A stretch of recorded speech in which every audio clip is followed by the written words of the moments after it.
আজ আমার আব্বা মা আসবে? এখন যা দেখছি তোর ফ্যামিলির জন্য আমার সংসারটাই নষ্ট হবে। আমার বাপ মা তোমার কি করলো? 6 মাস আগেই তো তোর বাপ মা বেরিয়ে গেল। তো ঘন ঘন মেয়ের বাড়ি আসার কি আছে রে? তোকে আমি বলে দিলাম তোর বাপ মায়ের জন্য আমি 1 টাকাও খরচ করতে পারবো না। তুমি কবে বা খরচ করো? কি বললি? আরেকবার তোর বাপ মায়ের পিছনে 3 দিন ছিল 150 টাকা খরচ হয়েছে। দেখ কি বল লোক দেখেছি, তোমার মতো একটাও দেখিনি। ভালো আছেন দুলা ভাই? হ্যাঁ ভালো আছি। তোমরা সবাই ভালো আছো?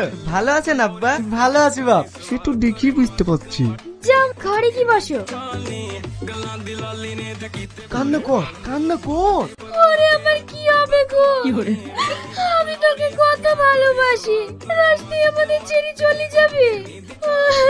কান্না করছো কেন? আমার শ্বশুর শাশুড়ি আগে না মুরগি আগে? আমি তোমাকে আবার মুরগি কিনে দেবো। মাসে 2 টাকা করে ডিম পাড়তো মা, আর আমাদের ডিম হবে না। হয়েছে, দারুণ হয়েছে। মা, আমাদেরকে মুরগি জবাই করতে হবে না, আমরা মাংস খাবো না।